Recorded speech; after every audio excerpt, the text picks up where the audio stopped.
Hello दोस्तों, welcome back. तो यार हम लोगों ने अभी तक काइनेमैटिक्स में मोशन को काफ़ी अच्छी तरह से स्टडी करा है। हम लोगों को पता है कि कैसे कांस्टेंट एक्सेलरेशन के सवालों को हल किया जाता है, क्या क्या फैक्टर्स होते हैं, कौन कौन सी टेक्निक्स इस्तेमाल करनी होती है। विराट कोहली का एग्जांपल दिया था कि आपको अवंती रायडू से नहीं विराट कोहली बनना है, तो कुछ एक्स्ट्रा मैंने टेक्निक्स आपको बताई थी कांस्टेंट एक्सेलरेशन के सवालों को सॉल्व करने के लिए। फिर मैंने आपको बताया था नेक्स्ट वीडियो में कि वेरिएबल एक्सेलरेशन के सवालों को किस तरह से सॉल्व करते हैं। तो बेसिकली मैं कहना चाहता हूँ कि काफ़ी प्रॉब्लम सॉल्विंग की काफ़ी चीज़ें हम लोग पढ़ चुके हैं काइनेमैटिक्स की, लेकिन एक और तरह की प्रॉब्लम आती है सामने जब गाड़ी टर्न करती है। जब मतलब गाड़ी टर्न करना मतलब है कि कोई बॉडी या पार्टिकल टर्न करता है, तो टर्निंग की क्या कंडीशंस होती हैं, इन्हें हम लोग पढ़ने वाले हैं। तो आपके सामने हेडिंग आ रहा होगा, study of turn in A 1D motion. तो इसे हम लोग पढ़ने वाले हैं।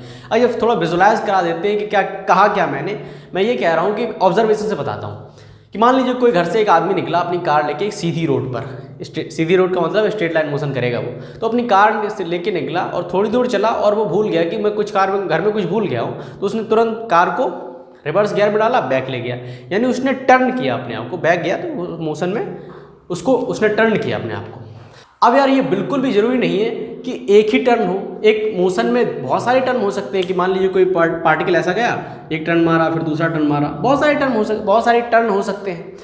तो हम लोगों को बेसिकली टर्न की कंडीशंस के बारे में पढ़ना कि टर्न कब होता है, कब होता दिखाई देता है। तो कहोगे ये तो बहुत ही आसान है, कोई भी चीज़ है, आप फिजिकली वर्ल्ड में अपने आप स्ट्रेट लाइन में चलते हुए कोई कार देख रहे हैं, कोई बाइक देख रहे हैं, अगर वो टर्न ले रही है, बैक गियर लगा रही है, तो आपको पता चल रहा है कि हाँ दिखाई दे रहा है। लेकिन आप वहाँ तो ऑब्जर्व कर लेंगे, बहुत आसान है। मैं कहूँगा कि हाँ आप बहुत होशियार व्यक्ति हैं, आप बाहरी दुनिया को ऑब्जर्व कर लेंगे। लेकिन अगर आपको उसी मोशन का, जो कार इधर से उसने जो टर्न लिए बहुत सारे, उसी मोशन का आपको एक फंक्शन दे दिया जाता है। अब फंक्शन में देखकर आप बताओ कि किस टाइम पर उसने टर्न लिया है, किस पोजीशन पर टर्न लिया है, तो वो आप नहीं बता पाएंगे। उसी के लिए वही कंडीशन हम लोग यहाँ पर पढ़ने वाले हैं। तो फिर से मैं आपको कंडीशंस है वो ऑब्जर्व करके ही दिखाता हूँ। तो मान लीजिए कि एनालॉजी लीजिए। एनालॉजी क्या, आप एक चीज़ इमेजिन करिए कि आप कार पर बैठे हैं, आप कार चला रहे हैं, ठीक है। आपको याद आया घर पर कुछ रह गया है और आपको कार को बैक गियर में ले जाना है। घर थोड़ी दूर है, आपको कार को वापस ले जाना है। तो आप क्या करेंगे? सबसे पहला काम आप क्या करेंगे? कार में ब्रेक लगाएंगे, कार की वेलोसिटी को डाउन करेंगे, मतलब बिल्कुल जीरो करेंगे। तब आप बैक गियर लगाएंगे, तब आप पास आएंगे। कुछ समझे, बात को समझे? क्या ये संभव है कि आप ऐसे जा रहे हैं और बिना रुके आप ऐसे आ जाएं? ना, आपको एक क्षण के लिए रुकना तो पड़ेगा ही। आप ऐसे जा रहे हैं, ठीक है, अगर आपको वापस जाना तो थोड़ी देर के लिए तो रुकना पड़ेगा। थोड़ी देर के लिए तभी तो वापस आएगा। एक बॉल फेंको यार ऊपर, एक बॉल ऊपर फेंको, मैक्सिमम पॉइंट पर यार वो रुकेगी, तब वापस आएगी, ठीक है। तो इससे, इस थोड़ी सी ऑब्जर्वेशन से आपको क्या पता चला? आपको देखा कि हाँ यार अगर हमें बैक जाना है, अगर हमें 1D मोशन में टर्न लेना है, तो हमें थोड़ी देर के लिए रुकना तो पड़ेगा। यानी वेलोसिटी, चूँकि वेलोसिटी हमारी, तो वेलोसिटी हमें टर्न देते समय हमें वेलोसिटी मेरी जीरो होनी चाहिए। वेलोसिटी क्या होनी चाहिए? जीरो होनी चाहिए। तो कंडीशन नंबर पहला हो गया, #1 कंडीशन हो गया कि velocity should be zero. Velocity zero होनी चाहिए। अब आप कह सकते हैं यार वेलोसिटी जीरो होनी चाहिए। आप कुछ याद करें या फिर आप कुछ विजुलाइज करें, हमसे सवाल पूछ दें कि भाई साहब एक बार मैं साइकिल से जा रहा था, ऐसा सीधा जा रहा था, इस डायरेक्शन में जा रहा था, और मेरा दोस्त मिल गया, थोड़ी देर के लिए मैंने साइकिल रोकी और फिर मैं सीधा चला गया। मैं जा रहा था, मेरा दोस्त मिला, थोड़ी देर बात करी, मैंने रोकी साइकिल और फिर मैं सीधा चला गया। मैंने अपनी वेलोसिटी तो जीरो करी, लेकिन मैंने टर्न नहीं लिया। मैंने अपनी वेलोसिटी तो जीरो करी पर मैंने टर्न नहीं लिया। तो मैंने कहा तेरी ऑब्जर्वेशन बिल्कुल सही है भाई, केवल वेलोसिटी का जीरो होना हमें ये नहीं बता सकता कि तूने टर्न लिया या नहीं लिया है। उसके लिए अलग कंडीशन, उसके लिए कंडीशन क्या है कि अगर आप ऐसे जा रहे थे, मान लीजिए इस तरफ आपकी वेलोसिटी पॉजिटिव है, क्योंकि जनरली हम लोग इसी तरफ पॉजिटिव साइन लेते हैं, इस तरफ नेगेटिव लेते हैं। इस तरफ आपकी वेलोसिटी पॉजिटिव है। वेलोसिटी का मैग्नीट्यूड कभी भी नेगेटिव नहीं हो सकता। याद रखिए ये बात, वेलोसिटी का मैग्नीट्यूड है वो कभी भी नेगेटिव नहीं हो सकता, हमेशा पॉजिटिव रहेगा। आप फिर कहोगे तो कभी कभी लिखा होता है -v वेक्टर +v वेक्टर, ये डायरेक्शन को रिप्रेजेंट करता है। यानी कि वेलोसिटी आपकी पॉजिटिव है, यानी कि इस डायरेक्शन में आपका पार्टिकल जा रहा है। और वेलोसिटी जीरो होने के बाद अगर वेलोसिटी का साइन बदल जाता है, नेगेटिव हो जाता है, वेलोसिटी का साइन नेगेटिव हो जाता है, तो आपका टर्न वहाँ पर माना जाएगा, क्योंकि आप ऐसे जा रहे थे, वेलोसिटी 0 करने के बाद आपने साइन भी अपना चेंज किया, पहले प्लस में वेलोसिटी थी अब माइनस में हो गई है, तो आपने डायरेक्शन चेंज कर ली है। तो डायरेक्शन चेंज करने का सीधा मतलब कॉमन सेंस वाली बात है, उस पर तो बहस बनती ही नहीं है। तो टर्न की 2 कंडीशन हो गई कि आपका जो है साइन चेंज होना चाहिए, ठीक है, प्लस से माइनस हो, माइनस से प्लस हो, कोई दिक्कत नहीं, साइन आपका चेंज होना चाहिए। तो उससे संबंधित यार एग्जाम्पल लिया जाए तभी कहानी थोड़ी और क्लियर होगी। तो एग्जाम्पल क्या है कि आपको पोजीशन और टाइम एक फंक्शन दे रखा है। प्रॉब्लम जो है आपको पोजीशन मतलब x और टाइम मतलब t में फंक्शन दे रखा है, इक्वेशन दे रखा है, या रिलेशन कह सकते हैं, दे रखा है, बहुत सारे नामों से इसे बुलाया जा सकता है। सवाल क्या है भाई कि TQ/3 माइनस 5t²/2 प्लस 60 और कह रहा है t बराबर 4 सेकेंड तक हमें डिस्प्लेसमेंट बताइए, डिस्प्लेसमेंट और डिस्टेंस ट्रैवल हमें बताइए। ये दो हमसे सवाल पूछे गए। पता पिक्चर क्या है, पढ़े लिखे और अनपढ़ में क्या अंतर है। अनपढ़ व्यक्ति है जो फिजिकली चीज़ें होती हैं उन्हें आसानी से ऑब्जर्व कर सकता है। अगर आप मुड़ेंगे, अगर आप स्पीड बढ़ाएंगे तो उसे मतलब नहीं कि एक्सेलरेशन बढ़ रहा है, क्या बढ़ रहा है, उसे दिख रहा है कि स्पीड बढ़ रहा है और वही जानकारी महत्वपूर्ण है। लेकिन जो पढ़ा लिखा व्यक्ति होता है वो इक्वेशंस में देख लेता है कि क्या हो रहा है, एक्सेलरेशन बढ़ रहा है, वेलोसिटी कहाँ पर 0 हो रही है, कहाँ पर पार्टिकल जो है स्पीड अप कर रहा है, इक्वेशन से पता कर लेता है ना। मतलब मैंने एक अंतर बहुत छोटा होता है लेकिन याद आया तो ऐसे बोल दिया, ठीक है। तो डिस्प्लेसमेंट पूछा गया है और डिस्टेंस ट्रैवल्ड पूछा गया है। डिस्टेंस ट्रैवल पूछा गया है यानी कि कहने का मतलब है कि ये किसी भी बॉडी की पिक्चर है, मतलब जो फिजिकली हो रहा होता है। समझदार लोग क्या करते हैं, फिजिकली जो चीज़ें हो रही तो उन्हें कोड करते हैं मैथ में, वही तो किया है। अब हम लोग समझदार हैं, हम लोग डिकोड करेंगे उस जो फिनोमेना हुआ था, जो पार्टिकल मूव करा था, उस पार्टिकल का मूवमेंट की पूरी गणित यहाँ लिखी है। t बराबर 4 सेकेंड तक हमें डिस्टेंस पूछा, डिस्प्लेसमेंट पूछा गया है, यानी अगर वो हमसे कुछ पूछ रहा है तो वो उम्मीद करता है कि हम इसको डिकोड कर लेंगे। और इसको बहुत सारी टेक्निक्स हम लोगों ने इसके बारे में सीखी, तो वही हम लोग करने वाले हैं।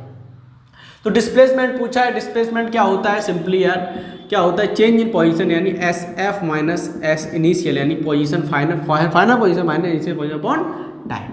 तो फाइनल पोजीशन क्या होगी, यानी t बराबर 4 सेकेंड पर क्या पोजीशन होगी भाई साहब, 64 TQ 64 होगा बटे 3 माइनस 5 गुणे 8 और 16 पंचे 80 बटे 2 यानी 40 प्लस 24 मीटर माइनस t बराबर 0 पर रखेंगे। तो t बराबर 0 पर पोजीशन 0 है तो माइनस 0 करने का कोई मतलब ही नहीं, अपॉन t यानी कि 4।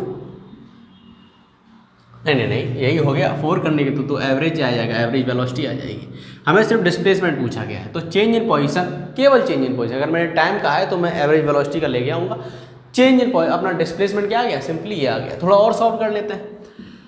तो 64 बटे 3 माइनस 24 माइनस 16 हो जाएगा 48, तो 48 64 माइनस 48 बटे 3, तो यहाँ कितना बचेगा, यहाँ कितना बचेगा 16 बटे 3 मीटर। तो डिस्प्लेसमेंट आपका हो गया 16 बटे 3 मीटर।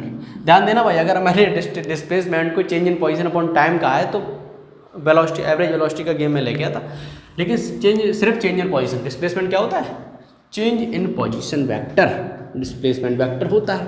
तो ये आ गया अपना डिस्प्लेसमेंट एट t बराबर 4 सेकेंड में इतना डिस्प्लेस किया गया। अब सवाल आता है डिस्टेंस ट्रैवल्ड। यहाँ पर गेम आता है जो अभी हमने कॉन्सेप्ट पढ़ा है, क्योंकि डिस्टेंस ट्रैवल का क्या मतलब है कि हो सकता है इस इक्वेशन में कहीं टर्न लिया हो ऑब्जेक्ट ने। तो मान लीजिए कि ऐसा गया हो, यहाँ से चला हो ये, फिर वापस आया हो, फिर चला हो, ऐसा कुछ किया हो उसने। तो हमें डिस्प्लेसमेंट ने क्या दे दिया, डिस्प्लेसमेंट ने हमें सिर्फ ये दे दिया कि ये आपकी जो दूरी है वो 16 बटे 3 मीटर है t बराबर 4 सेकेंड पर, और ये था t बराबर 0 सेकेंड। और हुआ हो शायद, पता नहीं मुझे क्या हो सकता है, इक्वेशन बताएगी अभी, शायद यहाँ पर एक टर्न लिया हो। तो डिस्टेंस ट्रैवल तो बहुत कुछ ये देखो डिस्टेंस ट्रेवल ये सब आएगा, ये सब जोड़कर आएगा। तो वो कैसे निकालेंगे, यानी कि टर्निंग इज इम्पॉर्टेंट। जहाँ भी डिस्टेंस ट्रेवल की बात करी जाए वहाँ पर देख लो कि कहीं आप पार्टिकल की जो इक्वेशन वहाँ पर टर्न तो नहीं कर रहा है। तो टर्न देखने के लिए अभी कंडीशन बताइए। सबसे पहले देखो वेलोसिटी जीरो कहाँ कहाँ हो रही है, वेलोसिटी कहाँ कहाँ जीरो हो रही है, फिर देखो कि साइन चेंज हो रहा है, पता चल जाएगा टर्न कर रही है कि नहीं कर रही है। उसके बाद पिक्चर में आगे बढ़ते हैं। तो सबसे पहले वेलोसिटी का फंक्शन हमें बताना पड़ेगा कि वेलोसिटी को देखना है जीरो हो रही है या नहीं हो रही। तो वेलोसिटी पॉइसन का फंक्शन दे रखा है, वेलोसिटी बनाना है, डिफरेंशिएशन करना पड़ेगा। तो dx/dt यानी वेलोसिटी 3t² यानी t² बचेगा क्योंकि 3 से कट जाएगा। तो 10t क्यों करो, 2 से कट ही जाएगा तो 5t प्लस 60 का 6 हो जाएगा। तो वेलोसिटी कहाँ कहाँ जीरो, तो वेलोसिटी जीरो कर दो तो एक क्वाड्रेटिक इक्वेशन बन जाएगी अपनी, द्विघात समीकरण बन जाएगा, क्वाड्रेटिक इक्वेशन बन जाएगी। इसे सॉल्व करेंगे तो क्या आएगा, 6 के ऐसे गुणनखंडों को जोड़ने घटाने जोड़ने से अपना 5 आए तो 3 दूनी 6 यानी 3 + 2 कच्चा 9 की चीज़ है यार। t-3 और t-2 ये तो आपको गुणनखंड करना आता ही होगा यार, ठीक है वीरो। तो t की हमारे पास 2 वैल्यू आई, t की हमारे पास 2 वैल्यू है, t = 3 second and t = 2 second. t = 3 second and t = 2 second पर वेलोसिटी क्या है, वेलोसिटी आपकी जीरो है, वेलोसिटी जीरो है।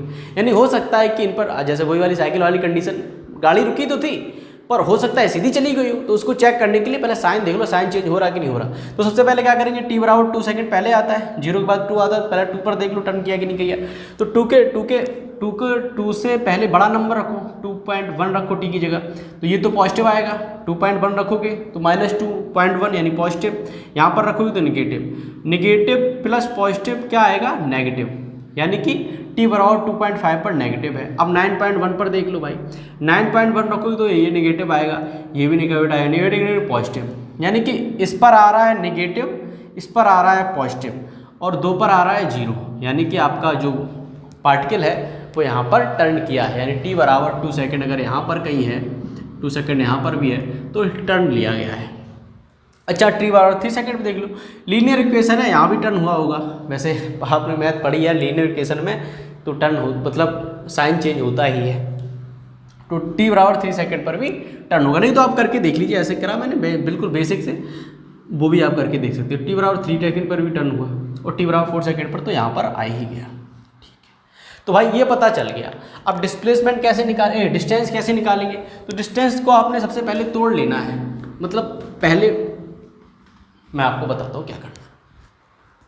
सबसे पहले ये डिस्टेंस आप निकाल लो, इसको हम लोग x1 नाम दे देते हैं। ये डिस्प्लेसमेंट निकाल लो।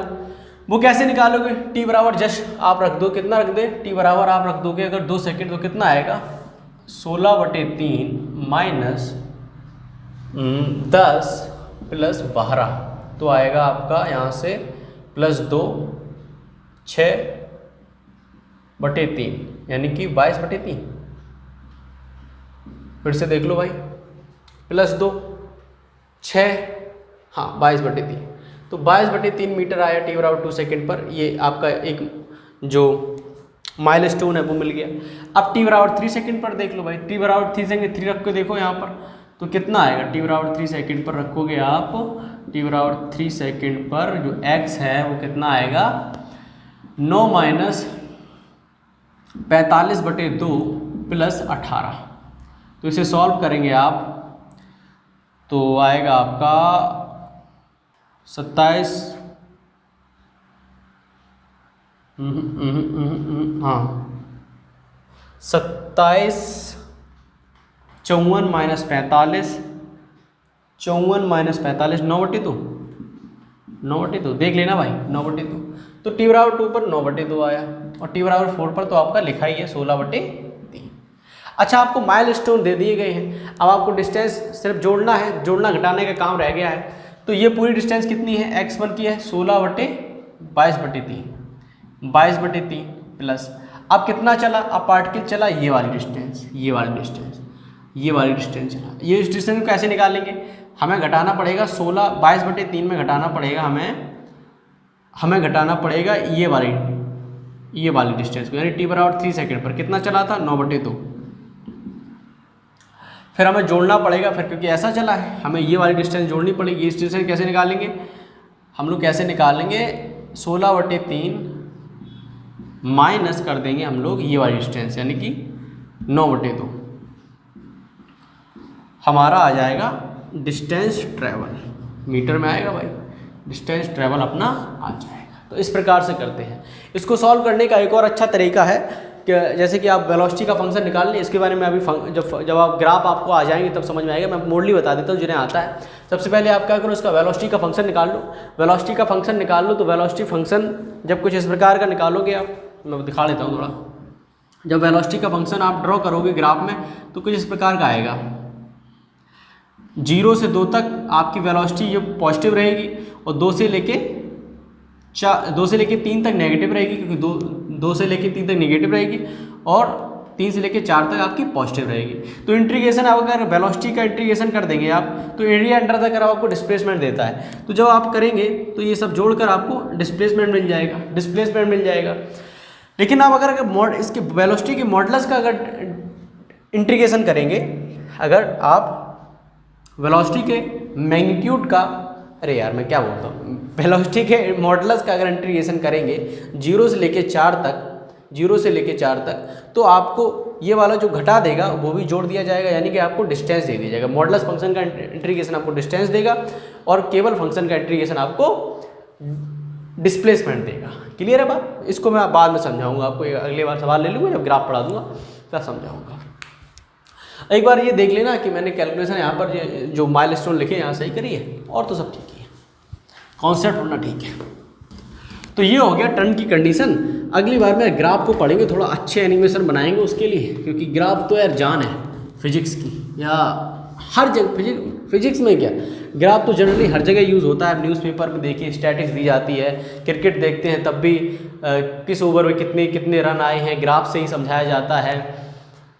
ग्राफ इज एवरीवेयर, मतलब किसी भी डेटा को देखने का सबसे सरल तरीका है ग्राफ। तो उस पर मैं थोड़ा एफर्ट डालूंगा, कुछ अच्छे एनिमेशन बनाऊंगा, तो वो अगली वीडियो आपकी आने वाली है ग्राफ्स के ऊपर, और उसी से संबंध हम लोग, क्योंकि graph XT graph, BT graph, दुनिया के बहुत सारे ग्राफ होते हैं, वो सारे करने पड़ेगा।